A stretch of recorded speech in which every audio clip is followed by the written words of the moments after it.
সবাইকে স্বাগত আমার YouTube channel Bangla GST A to Z. আমরা আগের ক্লাসে পড়েছিলাম সাপ্লাই, সেই সাপ্লাইয়ের নেক্সট ক্লাস সেকেন্ড ক্লাস আমরা আজকে পড়ব, ঠিক আছে? তো আগে আমরা ক্লাসে সাপ্লাইয়ের যেটুখানি পড়েছিলাম তা থেকে আমরা বুঝলাম যে সাপ্লাইটা খুবই ইম্পর্টেন্ট চ্যাপ্টার, এবং সাপ্লাইটা যদি আমরা ভালো মতো না বুঝতে পারি তো জিএসটি কিন্তু ভালো মতো বোঝা যাবে না। তো এই সাপ্লাইটা আগের দিন আমরা বলেছিলাম সেকশন 7 এবং সেকশন 8 অনুযায়ী হচ্ছে। আজকে আমরা সেকশন 7 ও সেকশন 8টাকে অনেকটা এলাবোরেট করে একটু জানতে চেষ্টা করব। তো সাপ্লাই কোনো কিছু ট্রানজ্যাকশন হওয়ার জন্য অ্যাকর্ডিং টু সেকশন 7 তিনখানা কন্ডিশন থাকতে হবে। তাই যে দেখুন, অ্যাকর্ডিং টু সেকশন 7 সাপ্লাই হতে গেলে কোনো ট্রানজ্যাকশনের নিচে তিনটি কন্ডিশন ফিল আপ করতে হয়। ফার্স্ট হচ্ছে, দেখুন, সাপ্লাই হতে গেলে কোনো ট্রানজ্যাকশানকে গুডস অথবা সার্ভিস থাকতে হবে, অন্য কিছু ট্রানজ্যাকশান হলে হবে না। আগের দিন আমরা ক্লাসে পড়েছিলাম গুডস কাকে বলে, সার্ভিস কাকে বলে। এখন কোনো ট্রানজ্যাকশানে সেই গুডস আর সার্ভিস এই দুটো যদি মানে ডেফিনেশনটাকে ফুলফিল না হয়, সেই সমস্ত জিনিসের ট্রানজ্যাকশান হয়, তাহলে আমরা সেটাকে কিন্তু জিএসটির আন্ডারে সাপ্লাই বলতে পারবো না। নেক্সট আমরা কি পয়েন্ট পড়ব? সাপ্লাই হতে হবে কনসিডারেশনের পরিবর্তে। নর্মালি কনসিডারেশন মানে হচ্ছে কোনো কিছুর পরিবর্তে অর্থের আদান প্রদান করা। সাপ্লাইয়ের সেকেন্ড পয়েন্টটা বলি কনসিডারেশন। নেক্সট আছে কনসিডারেশন। কনসিডারেশনটা খুব পরিবর্ত। সাধারণভাবে আমরা জেনে যে কনসিডারেশনটা কী। কনসিডারেশন মানে হচ্ছে আমরা ধরুন কোনো সার্ভিস অথবা গুডসের ট্রানজ্যাকশান করছি, তার বিনিময়ে আমরা যেটা পাচ্ছি, ঠিক আছে, সে অর্থ হোক বা কাইন্ডে হোক, তাকে আমরা কনসিডারেশন বলবো। এই কনসিডারেশনটা আমরা একটু পরে আরও এলাবোরেট করে জানবো। আপাতত জেনে রাখুন যে কোনো ট্রানজ্যাকশানকে সাপ্লাই যদি কনসিডারেশন না থাকে তাহলে সেইটা আন্ডার জিএসটির আন্ডারে আমরা সাপ্লাই বলতে পারবো না। থার্ড হচ্ছে ফার্দারেন্স অফ বিজনেস এর জন্য হতে হয়। ফার্দারেন্স অফ বিজনেস কি? আমরা কোনো ট্রানজ্যাকশান কেন করি, সেটাকে বিজনেসের পরিবর্তে আমরা কিছু পাই, সেইটা পেলে কী হবে, বিজনেসটা আরও এগোনোর জন্য কাজে লাগবে বা বিজনেসটা সাস্টেন করার জন্য কাজে লাগে। এখন যদি কোনো ট্রানজ্যাকশান সেই কমার্শিয়াল ভিত্তিক না হয়, সেটা যদি বিজনেস পারপাস না হয়, তাহলে সেই ট্রানজ্যাকশানকে আমরা সাপ্লাই বলতে পারবো না আন্ডার জিএসটি।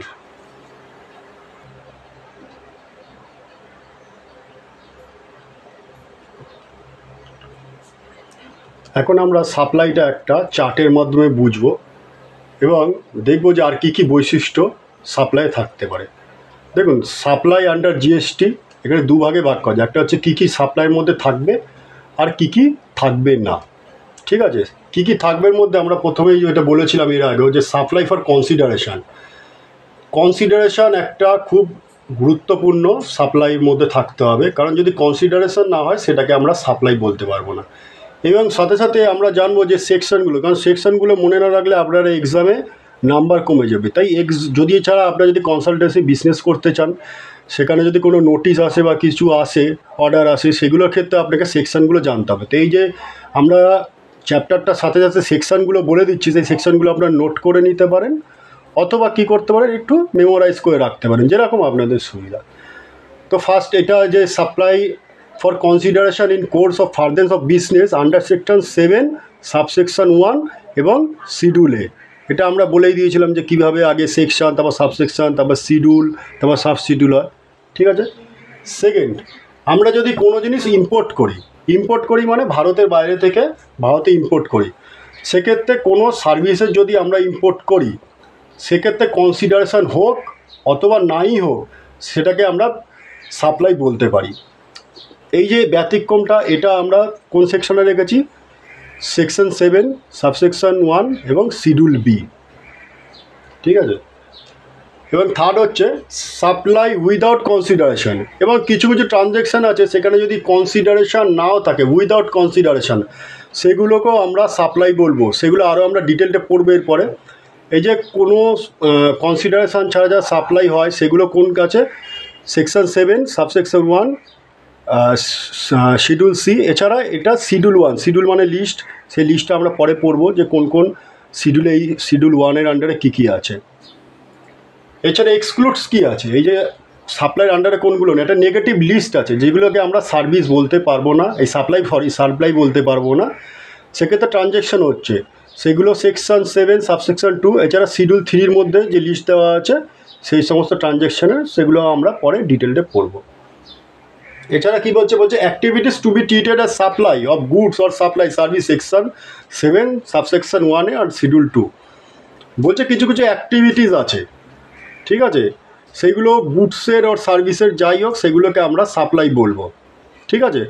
সেগুলো সেকশন 7 সাবসেকশন 1 আর শিডিউল 3-তে সেই লিস্টটা আছে।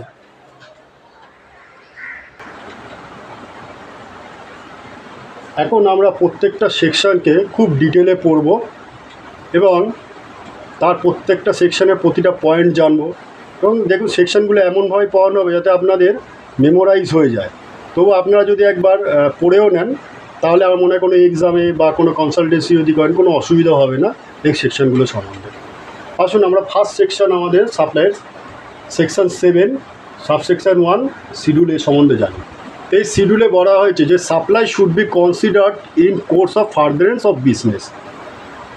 এই লাইনটা আমরা এর আগে অনেকবার পড়েছি, আবার পড়ছি, কারণ আমরা এমনভাবেই বলেছিলাম যে ক্লাসটা শুরু হবে পড়বো যে আপনি যদি বইটাও না পড়েন তো এখান থেকে অনেক এক্সামের আপনি তৈরি করে নিতে পারবেন। তো সেই উদ্দেশ্যে এই একই লাইনগুলো বারবার আসবে এবং প্রফেশনাল যে কোনো কোর্সের ক্ষেত্রে দেখবেন এই ধরনের পড়ানো হবে যে একই লাইন বারবার আসবে।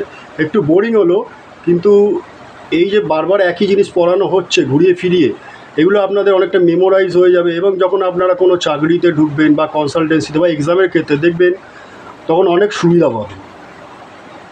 তো আমরা বলছি ফার্স্ট সিজিএসটি অ্যাক্টের সাপ্লাই ডেফিনেশনের শুরুতেই বলা হয়েছে সাপ্লাই ইনক্লুডস। এটা এই লাইনটা ভালো করে দেখবেন, সাপ্লাই ইনক্লুডস। সাপ্লাই ইনক্লুডস মানে ইনক্লুড কথাটা খুব গুরুত্বপূর্ণ।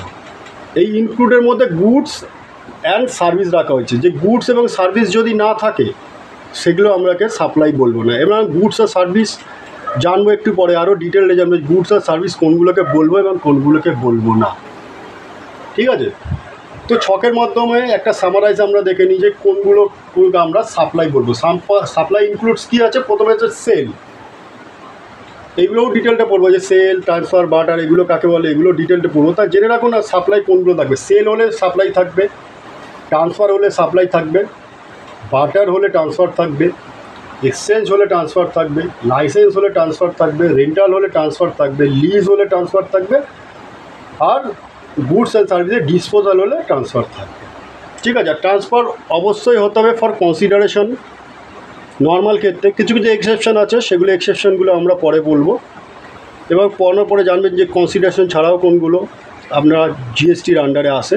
তা প্রথমে জানলাম কোনগুলো আমরা ইনক্লুড করব সাপ্লাইয়ের আন্ডারে ফর কনসিডারেশন, এবং থার্ড হচ্ছে ফর ফার্দারেন্স অফ বিজনেস, মানে সেই কনসিডারেশন যদি ফার্দারেন্স অফ বিজনেসে না হয় সেগুলোকে আমরা জিএসটির আন্ডারে সাপ্লাই বলতে পারবো না।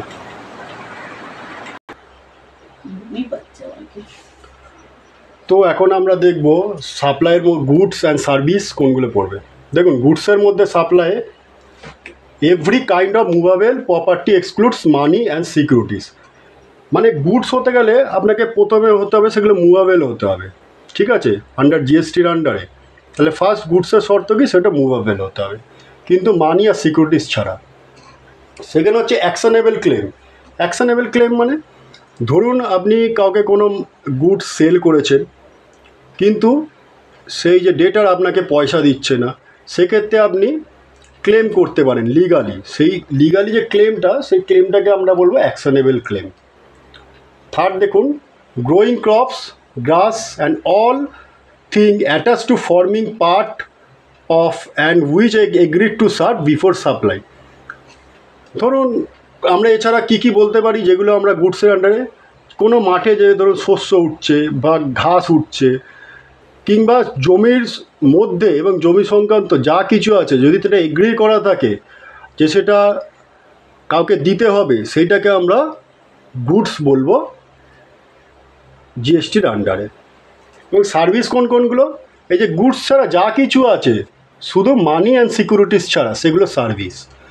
এছাড়া কি মানিকে ইউজ করে আমরা যদি কোনো সার্ভিস প্রদান করি, ঠিক আছে, মানিকে ব্যবহার করে আমরা যদি কোনো সার্ভিস প্রদান করি কোনো কাস্টমারকে, তার পরিবর্তে যদি যে পয়সা পাবো সেটাও এক ধরনের সার্ভিস হয়ে যায়। Third point considerations of money. এই যে মানি যখন আমরা কোনো কিছু কিনছি, কোনো বিজনেস ট্রানজ্যাকশন হচ্ছে, পরিবর্তে যে মানি দিচ্ছে, এই যে সার্ভিসের আদান প্রদান হচ্ছে সেইটাকেও আমরা এখানে সার্ভিস বলে গণ্য করব। এবার আমরা ফর্ম অফ সেলের যে এক একটা আমরা বলেছিলাম যে সেল কোনগুলো, সেগুলো আমরা এক এক করে পড়ব। Form of sale under section 7(1) schedule এ। সেল, দেখুন সেল মানে হচ্ছে মালিকানা হস্তান্তর করা। একটা এক্সাম্পল দিয়ে আমরা বোঝাতে পারবো। যেমন কোনো ধরুন আপনি ক্রেতা যদি কোনো দোকান থেকে গিয়ে 10 টাকা দিয়ে একটি পেন কিনে নিল, ঠিক আছে, পেনটা কেনার পরে সেই যে পেনের ওপরে কিন্তু দোকানদারের আর কোনো মালিকানা থাকবে না, এটা তখন কার হয়ে যাবে? কাস্টমারের হয়ে যাবে। আফটার সেল দোকানদার চায় যদি ওটাকে, সেটা মালিকানা সত্ত্ব সে নিতে পারবে না। এই যে মালিকানা সত্ত্ব পুরোপুরিভাবে ট্রান্সফার হয়ে গেল, এটাকে আমরা সেল বলবো। আর ট্রান্সফার আমরা কাকে বলবো? ট্রান্সফার মানে দেখুন, ট্রান্সফার মানে এক জায়গা থেকে অন্য জায়গায় পাঠানো। সেটা সেল করার জন্য হলেও তাকে সেল বলবো না। ধরা যাক কোনো কোম্পানি তার গুডস সেল করার জন্য ফ্যাক্টরি থেকে তার সেল ডিপোতে পাঠাচ্ছে, কিন্তু যেহেতু এখানে তার কোনো কনসিডারেশন না, মানে সে যে ডিপোতে পাঠাচ্ছে বলে ডিপো থেকে কিন্তু কোনো পয়সা আসবে না। কেন? কারণ তার সেলের জন্য পাঠাচ্ছে, অ্যাকচুয়ালি সেল কিন্তু হবে পরে, সে ডিপোতে পাঠাচ্ছে। এই যে কনসিডারেশন হচ্ছে না, তাই জন্য তাকে আমরা এটাকে সেল বলতে পারবো না। এটাকে কি বলবো আমরা? ট্রান্সফার।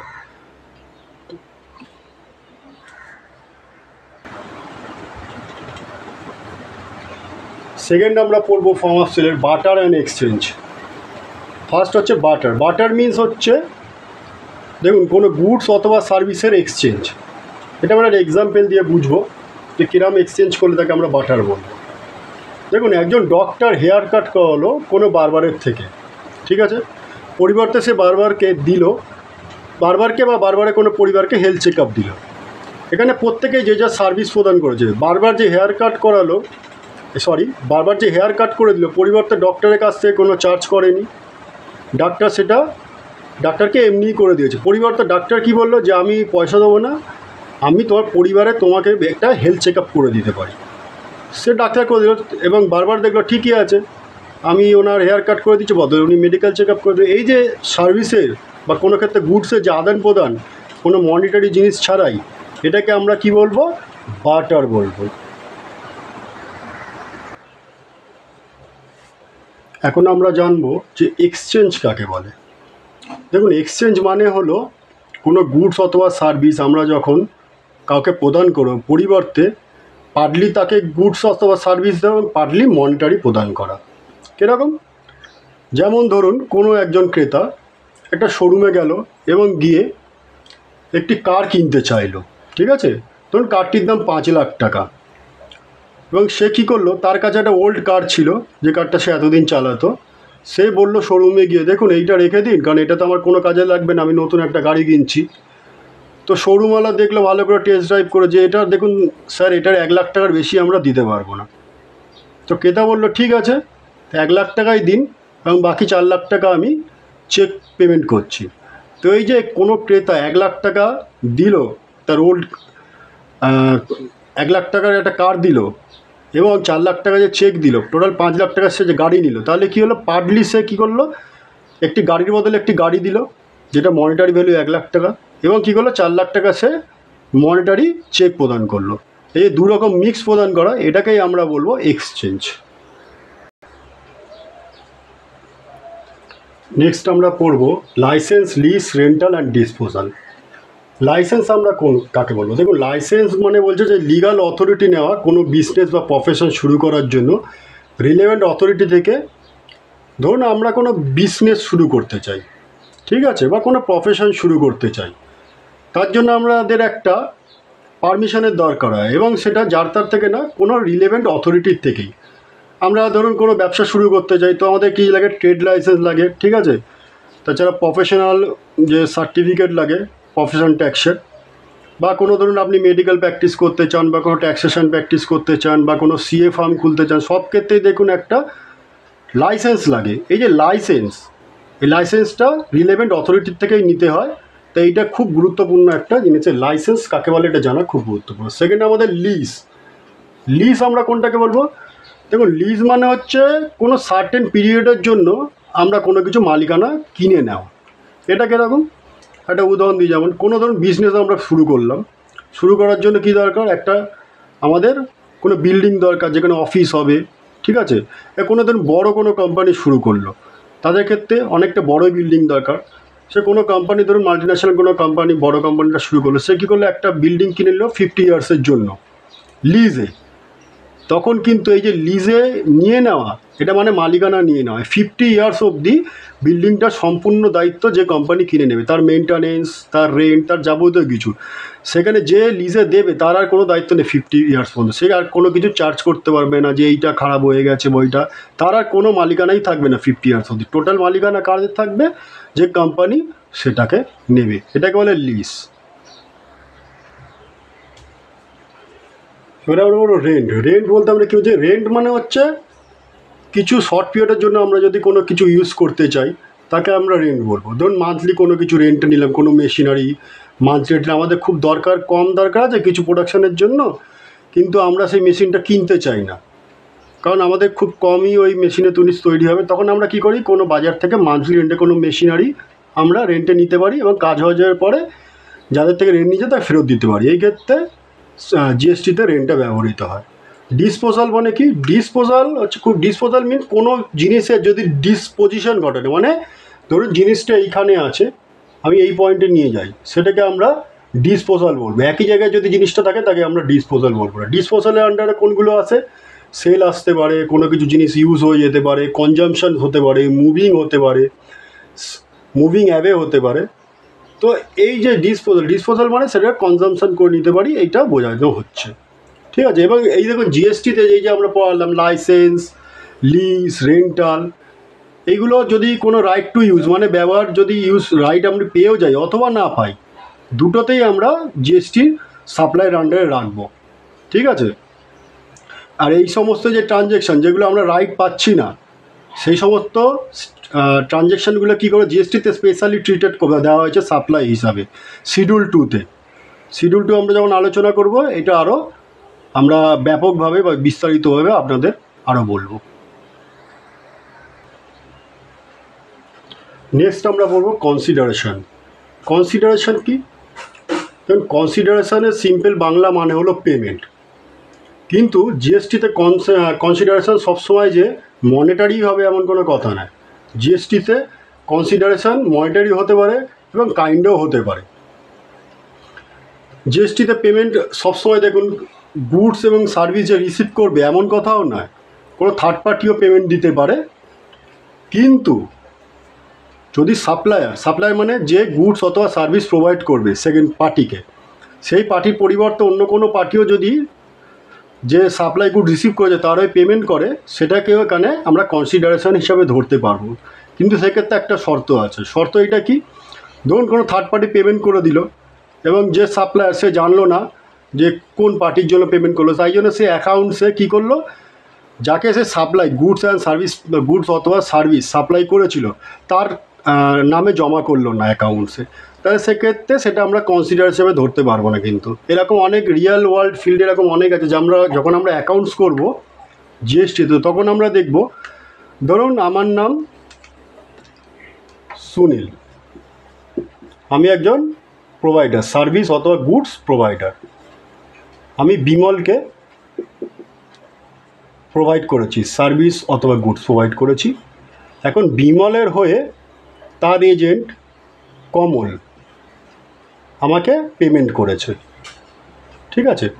কিন্তু কমল, যখন আমি কমলের নামটা দেখেছি, কারণ কমল অনেকজনেরই এজেন্ট, ধরুন সাপোজ আমার অনেক পার্টি হচ্ছে তারই এজেন্ট, কিন্তু কমল কোনো নাম উল্লেখ করেনি যে বিমলের জন্য আমি এই টাকাটা আপনাকে দিলাম। তো আমি কী করলাম, সেটা আমি এমনি জমা রেখে দিলাম, কিন্তু বিমলের এক খাতায় জমা করলাম না। সেক্ষেত্রে এটা আমার কনসিডারেশন হিসাবে আমার খাতায় কনসিডারেশন হবে না, কারণ এই পার্টিকুলার নাম দিতে পারছি না, তাই জন্য তার খাতায় জমা করতে পারছি না। তাই এই যে জিএসটি রুলস, যতক্ষণ না আমি পার্টিকুলার নাম অনুযায়ী জমা করব ততক্ষণ সেটা কনসিডারেশন হিসাবে গ্রহণ করা যাবে না। তো আমার এই চ্যানেলটা আপনাদের পড়ানো কেমন লাগছে এটা আমাকে কমেন্টসে প্লিজ জানান, এবং যদি আপনাদের ভালো লাগে এটা লাইক করুন, সাবস্ক্রাইব করুন, এবং অবশ্যই শেয়ার করবেন আপনাদের বন্ধুদের সাথে যারা এই ফিল্ডে আছে এবং জিএসটি ভালোভাবে শিখতে চায়, জিএসটির অ্যাকাউন্ট শিখতে চায় এবং অনলাইন সমস্ত রিটার্ন সমস্ত কিছু শিখতে চায় জিএসটি সম্বন্ধে। তাদেরও একটু শেয়ার করবেন এবং তাদের জানাবেন এই চ্যানেলটা সম্বন্ধে, যাতে তারাও তাদের ফিল্ডে এটা শিখে ইনকাম করতে পারে। ধন্যবাদ।